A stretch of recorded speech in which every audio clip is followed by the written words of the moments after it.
Hello there guys, it's CoolFox over here, and today I'm bringing an unboxing and review of the Koolertron Z foldable head tripod mount. Starting off with the unboxing, it does come inside of a plastic bag, and opening it up you will find a case inside which is actually of very good quality, and it does have a mesh type material.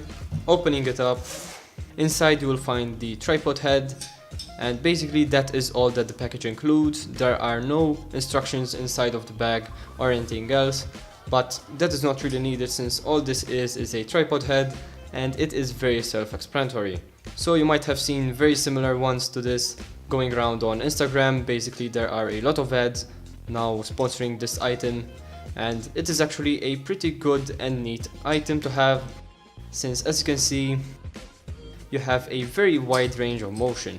Apart from that, it is made of pretty good quality metal, I would say, and also the red accents as well as the little wording here and the bubble meter are a very nice touch, and they add a bit of character to a product like this. On the bottom as well you have red pads, so it won't move around as much, and obviously you need to remember that you need to have either a tripod or a monopod to fasten this onto, or even a slider for that case, and then you can obviously start using this. You will obviously not be able to use this on its own since you need something to support the head itself. The knobs themselves are very nice and smooth. If you tighten this part down you cannot obviously move it, but you can move this part, and if you tighten down this part it will obviously not move this part of the head itself. So this is also a really good secure feature to have, since obviously you do not want your tripod head to move around all the time. So to mount this on a tripod or monopod, if you want to use a fluid head with this you obviously can, and in that case you need the quick release plate from the fluid head and screw it into the foldable tripod head. Once it is screwed in, make sure that it is tightened down obviously so it does not move around, and then you can obviously take the foldable head and put it on the fluid head. And in this case, as you can see, it is put on pretty securely, and then you can just move it around according to your adjustment. Once everything is tightened down it will hold in a pretty stable position, and it is very difficult to move it since it is tightened down pretty well.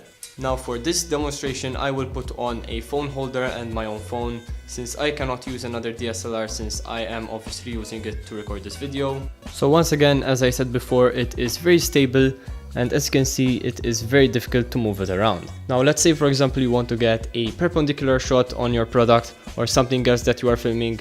You can easily untighten these, move it in the desired position, and then you have the position that you wanted it to be in. Now obviously be very careful when doing this, since obviously if it is not tightened well it will result in a big disaster, and if you have a pretty good camera on there you can obviously break it if it falls off. Also if you want you can twist this all the way around and it almost goes 360 degrees around the whole foldable head, so there is a very wide range of motion to use. And obviously I do not know anyone who would want to film something like this since it will be pointing towards the monopod itself, but nonetheless if you want a very wide range of motion to work with, this foldable head will be a good fit for you. You can also move this axis, which gives you a very wide range of motion. Now let's say that your monopod or tripod has reached its maximum limit, you can also mount it like this, and there you have an extra bit of length, and as you can see that is actually a pretty good amount to work with. And obviously again you can move this to whatever position you desire, which is great to see. I hope you enjoyed this video guys. If you did, please leave a like and subscribe for more content. This was CoolFox and I'm out. Peace.